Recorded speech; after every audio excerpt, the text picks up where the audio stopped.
quienes están aquí presentes y son la razón de ser de este evento. Sin ustedes no habría absolutamente nada que hacer. En segunda instancia, a quien los convocó, al capítulo B panameño, al cual le tengo especial afecto desde hace muchos años de su fundación, y a todos sus integrantes, mis queridos colegas y amigos. Un especial saludo a la doctora Alejandra Ortega como presidente del capítulo B panameño. Igualmente, como les decía el doctor Díaz, es para mí un honor también compartir este estrado en estos 2 días con mi colega y querido amigo, el doctor César Calada. Gracias.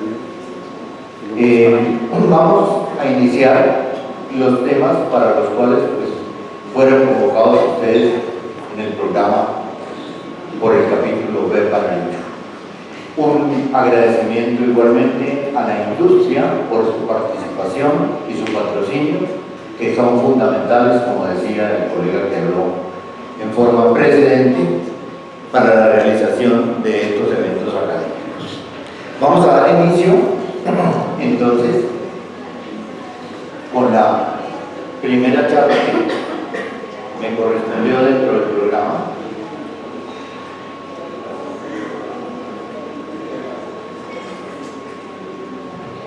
En esto igualmente un tributo a quien en paz descanse, el doctor Javier Acosta, nombre de la charla, colega distinguido que nos precedió en el camino de la vida.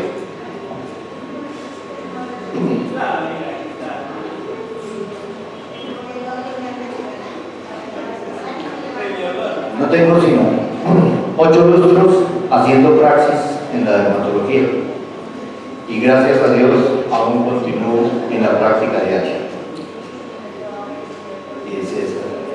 ¿Será que se puede graduar un poquito? Están pasando muy rápido los diapositivas, no sé por qué.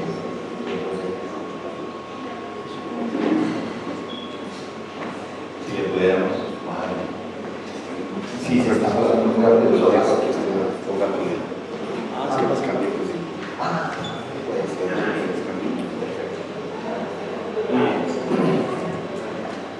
Nuestro tema es la dermatología, esta área de especialidad que se ha convertido definitivamente, así haya tendencias y pensamientos diferentes, en el área número 1 de especialidad médica. Y vamos sabiendo en el transcurso de la charla el por qué. Respecto a la casuística, respecto al sistema orgánico del cual se trata, es el más grande y el único visible que tenemos en nuestros pacientes. Y a pesar de tener esos 2 factores, generalmente causan problemas bastante importantes para llegar a los diagnósticos. Y lo estamos viendo y es el único que vemos. Entonces, por eso es considerado el indicador más eficiente de lo que pasa en el organismo en el caso general de los mamíferos. Es un indicador, es un espejo indiscutible de lo que ocurre en nuestro organismo como humanos y como animales. Por eso se le llama la especialidad de especialidades. Es un sistema orgánico fundamental, al punto que se le ha denominado así. Es el órgano madre, con todo el respeto que me merecen las mujeres y obviamente las madres, por eso se le llama así. ¿Quién entrega más en la vida? ¿Quién se sacrifica más en la vida que una madre? ¿Qué ocurre con una mujer que ustedes lo saben? no es sino que entre en gestación, estando absolutamente sana. No tiene sino el efecto del embarazo y empieza a ceder para ese hijo que está gestando. ¿Cuál es la primera consecuencia visible, evidente, unívoca? Se cae el pelo y se mancha la piel, en un altísimo porcentaje de los casos del embarazo. Por eso se le llama la piel el órgano madre, porque es el que se sacrifica primero cuando hay una falencia, una patología en cualquier otro sistema orgánico. Y ahí viene la siguiente correlación, ignorada durante muchísimo tiempo: piel y nutrición. Y es el espejo real de lo que está pasando con los pacientes. Entonces, vamos a hacer un poco de recuento sobre esa realidad actual en la praxis de la dermatología. ¿Cuál es la realidad que tenemos hoy a nivel de la casuística? 7 de cada 10 caninos, y ya vamos en 5 de cada 10 gatos, de cada 10 felinos, padecen en algún momento problemas dermatológicos, hacen evidencia de desórdenes tegmentarios.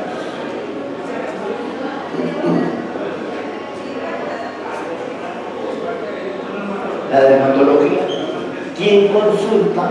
A quienes ejercemos o ejercen las especialidades de especialidades que comentan habitualmente este tipo de propietarios. ¿Qué opinan ustedes? ¿Qué ven en la realidad actual? ¿Con qué llega ese propietario? ¿Qué lo ha motivado a buscar la consulta dermatológica? Sea a través del médico general, sea a través del médico especialista. ¿Qué observan ustedes en la práctica? ¿Qué es lo que comentan que pasa con su paciente? ¿Sí?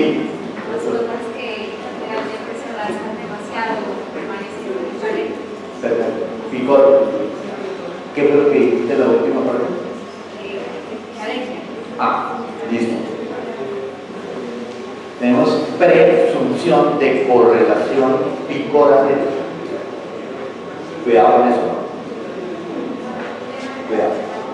Importantísimo, pero es justamente, doctora, lo que pasa con el propietario. ¿Qué esperan habitualmente cuando llegan con nosotros?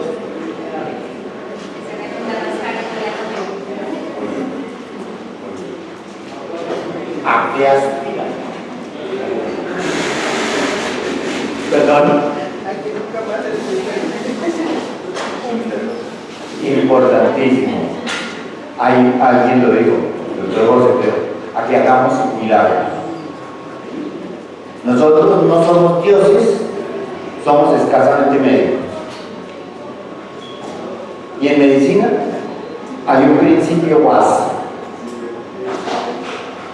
¿Cuánto es 1 y 1 en matemáticas? 2, ¿cierto? En medicina, ¿cuánto es 1 y 1? Probablemente 11. Las probabilidades son diversas por conocimiento real, porque hay idiosincrasias, hay individualidades del paciente y estamos tratando con seres vivos. Entonces aspiran muchas veces a que hagamos milagros. Y eso, el entendimiento o disparidad o encuentro con esos propietarios, que cada vez creo que lo saben ustedes, ocurren más a diario, dependen mucho de nuestra actitud. Y es a donde yo creo. ¿Listo?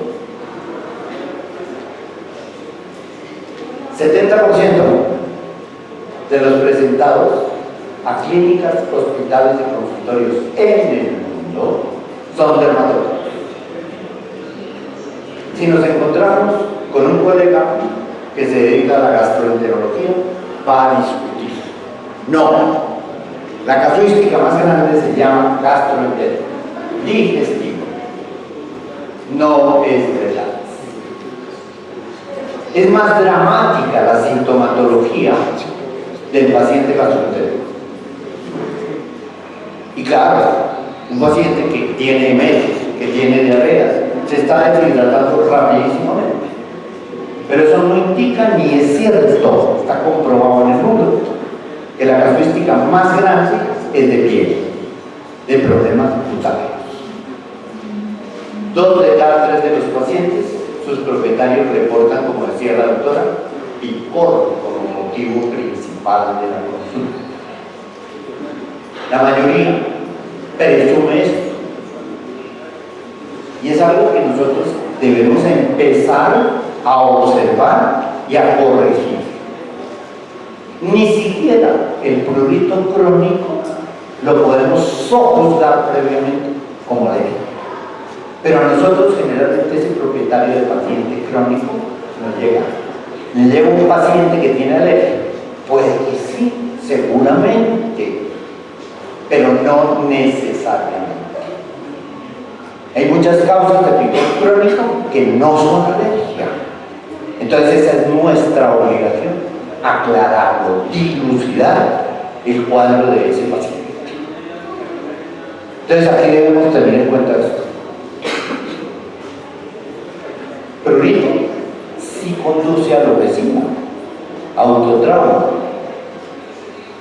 Pero hay muchos cuadros clínicos que empezaron con alopecia y terminan en prurito. Entonces, ahí va la función nuestra en el acto médico de la consulta. De una buena o irregular consulta se van a sacar buenas o malas o incorrectas informaciones. Y veremos cómo esa información es fundamental en medicina. Aquí solamente los invito a que hagamos una reminiscencia. ¿Quién ha ido donde un médico humano en estos días últimamente? Y que me cuente a quién le han hecho un examen clínico. Perdónenme que el señor está como el doctor José en este momento. ¿Por qué vino? Y termina expidiéndole una orden para que vaya y se haga un cuadro hemático, probablemente cuando bien le va, o si no, para que se tome una acetaminofén. No lo tocó, no la tocó a la paciente, y casi que no la miró, porque el señor estaba concentrado en el computador. Y le dan 20 minutos para que vaya saliendo de cada paciente, de los cuales creo que utiliza 18, llenando los datos en el computador para la célebre historia clínica, si es que a eso se le puede llamar una historia clínica. Entonces, perdón, pero miren lo que está pasando con medicina humana. Y cuidado, porque hoy, en alguna observancia, en nuestro ejercicio, también empieza a pasar. Pues miremos, no lo sé si en otras especialidades no causa tantos impactos, pero en dermatología es fatal el no observar el cumplimiento del acto médico. Finalmente, el picor, y aún sea crónico, no necesariamente significa condición alérgica de nuestro paciente. En dermatología partimos del acto médico que se llama consulta, fundamental en medicina. ¿Qué aprendimos nosotros a años en la facultad? Semiología. En los semestres más bajos, ¿no?, donde iniciábamos nuestro estudio. De ese acto médico se derivan estas tres subsiguientes situaciones o condiciones. Vamos a orientar el diagnóstico del paciente. Vamos a ligar algo que se ha olvidado y en dermatología sí que es fundamental. Nosotros no solo estamos obligados a emitir una diagnosis, sino una prognosis. En dermatología humana y animal, al menos en animales de compañía, son comparables las dos cosas y son reales. Aproximadamente el 50% de las dermatopatías son curables. El otro 50% son controlables, pero de evolución crónica. Entonces la prognosis es muy importante y se la debemos transmitir a ese propietario. Y nos evitaremos muchos dolores de cabeza. Y la instauración de la correcta indicación terapéutica de nuestro paciente. ¿Para qué? Para que ojalá ocurra esto. Que siempre podamos tener un antes con nuestro paciente dermatópata y un después de la consulta. Y después de todos estos eventos: diagnosis, prognosis y instauración terapéutica. El paciente pruriginoso, efectivamente, es un dolor de cabeza para el pobre propietario, ni se diga para el pobre paciente. 2 de cada 100 humanos que padecen dermatopatías crónicas con picor terminan en clínicas de reposo. Generalmente porque no siguen las indicaciones, o el médico no se las dio, no lo sé, pero generalmente es porque no las siguen. Cuando se le dice a alguien: es que usted es alérgico al jamón serrano. Sí, pero es que yo no me como sino 5 gramos de jamón serrano una vez al mes. Eso es suficiente para que mantenga activa su alergia. Entonces, cuidado. Y en el caso nuestro, por mayor razón. El prurito cutáneo y mucocutáneo. A veces desligamos esas cosas. Al paciente le pican los ojos, aparentemente, se rasca la cara, se despierta y estornuda paroxísticamente 5 o 7 veces. Y lo hace en la mañana solamente, en la mayoría de los casos, de ese tipo de pacientes. El resto del día, ahí va, y puede hacer estornudos. El otro, el picor de la zona de la unión mucocutánea en las comisuras labiales, que a veces se confunde solamente con el mentón, o empieza por el mentón pero termina en las comisuras labiales. Entonces, ¿qué tenemos aquí? Son expresión fenotípica que se produce por estos mecanismos que constituyen los endotipos de nuestros pacientes. Una dermatopatía se manifiesta por diferentes expresiones fenotípicas para cada individuo, según esto: especie, raza, sexo y de acuerdo a su edad. No es lo mismo un paciente con picor de pelo largo que de pelo corto, y las manifestaciones posteriores serán diferentes. Entonces, individualicemos nuestro paciente, que esa es nuestra función. El diagnóstico inicia con el reconocimiento del patrón lesional y el conocimiento profundo de esto, de la etiopatología. Pero a veces se nos olvida. Inspección insustituible, total. Recomendación: posiblemente yo sea maníaco, pero en mi consultorio, desde que tengo la visual con el paciente que llega a la consulta, Mis ojos están puestos sobre el paciente. Ustedes saben cómo actúan particularmente los perros. Y uno empieza a extractar información con solo verlo desde que entra. ¿Qué hace un perro cuando entra a un sitio como el nuestro, como un consultorio o una clínica? Es lo primero que hace. ¿Perdón? Olfatear. Van pegados al piso. De pronto le da la cabeza. Ay del paciente que no hace eso.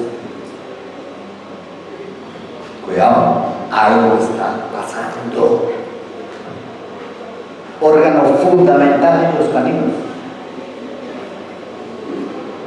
Y las actitudes que tiene con el medio ambiente.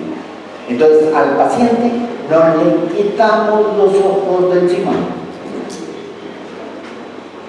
Estamos hablando y saludando desde luego previamente al propietario, pero los ojos están y estarán puestos en el motivo y la razón de nuestro trabajo. Se llama el paciente. ¿Cierto?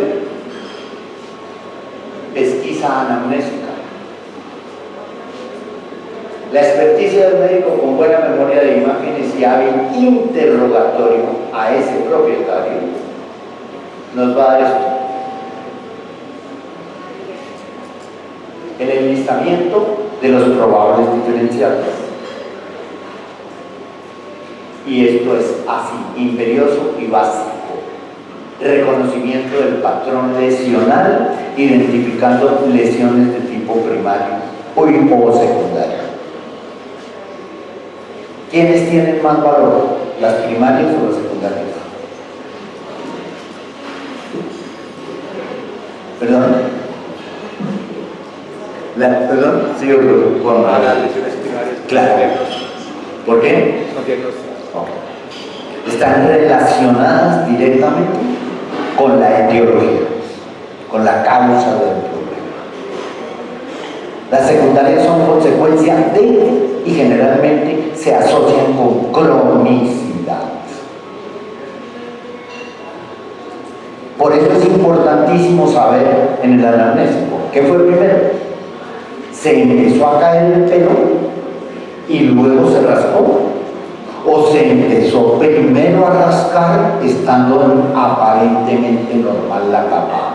Y eso hará una entrada, un ingreso diferentísimo, diametralmente opuesto al enlistamiento de diferenciales. Entonces, tengámoslo en cuenta. Anamnesis.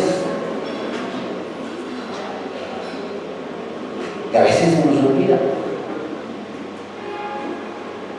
Y esto va correlacionado con la otra palabra de la semiología, que se llama catamnesis.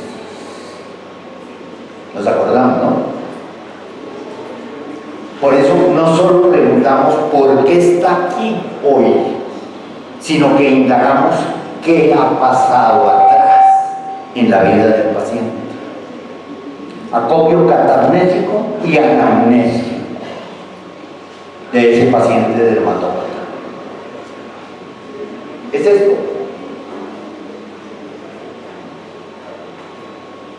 Hacerle al Señor, pedirle que haga reminiscencia de qué ha pasado. Es la información del paciente, antecedentes para el historial. Fase del acto fundamental en cualquier exploración semiológica, pero de importancia así, crítica en dermatología. Lo que les decía, hará una diferencia total en cómo abordamos el enlistamiento de los diferenciales. ¿Qué fue primero? Exhaustivo interrogatorio, que es así, fundamental y necesario, pero debe ser lógico y ordenado. ¿Para qué investigar hechos, circunstancias y datos referentes a esto? Hoy y atrás, ¿qué pasó en el proceso salud o enfermedad de nuestro paciente? Y si podemos indagar y obtener información, no siempre es posible, la gran mayoría de las veces no es posible, no conocen, no saben, porque simplemente o lo adoptaron, lo recogieron, se lo regalaron, o lo compraron, así sean los célebres criaderos, y entonces no conocen nada de la familia del paciente. Pero en otros casos sí, entonces nuestra obligación sí es indagar.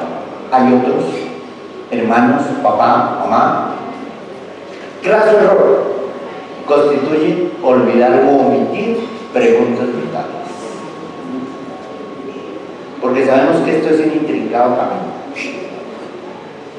Y entonces el tiempo que aquí invertimos siempre tendrá compensación con creces en eso.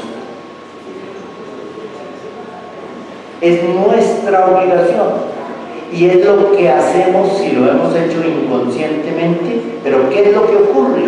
Es la integración del MPP en ese momento del acto médico.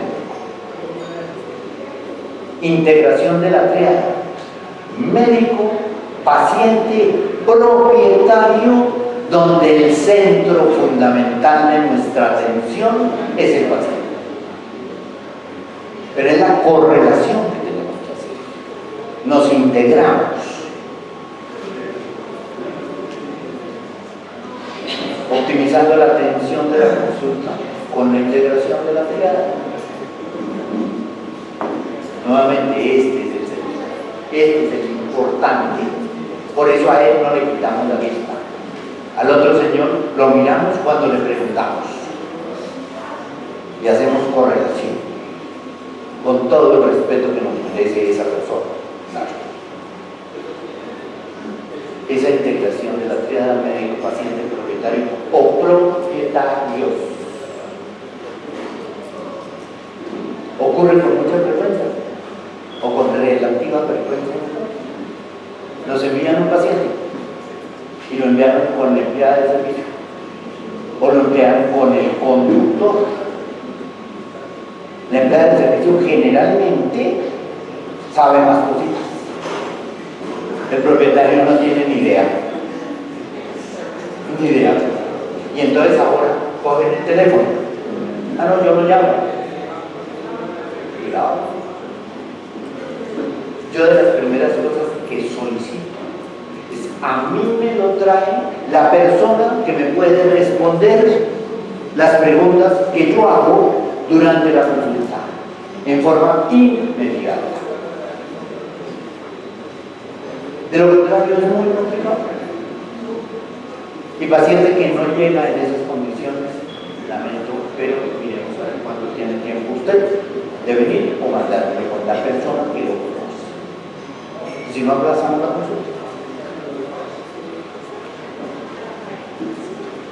Aquí estamos.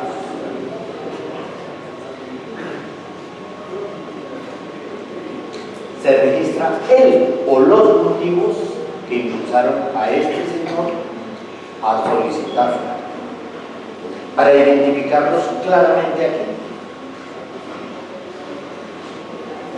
Y la mayoría de las veces del paciente dermatópata son estas tres,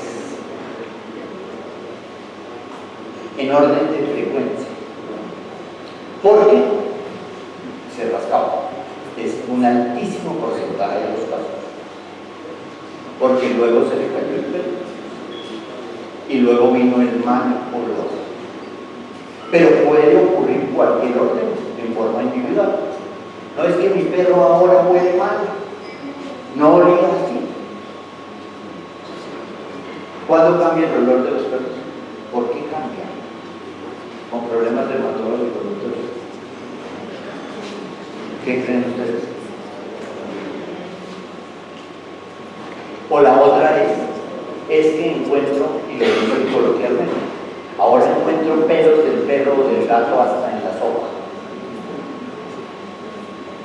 Se está cayendo el pelo, hay una pérdida de pelo importante. Entonces eso lo debemos aclarar. Eso fue lo que empezó y lo primero que usted observó: pérdida de pelo de ese animalito. y ya veremos cuándo se empezó a rascar.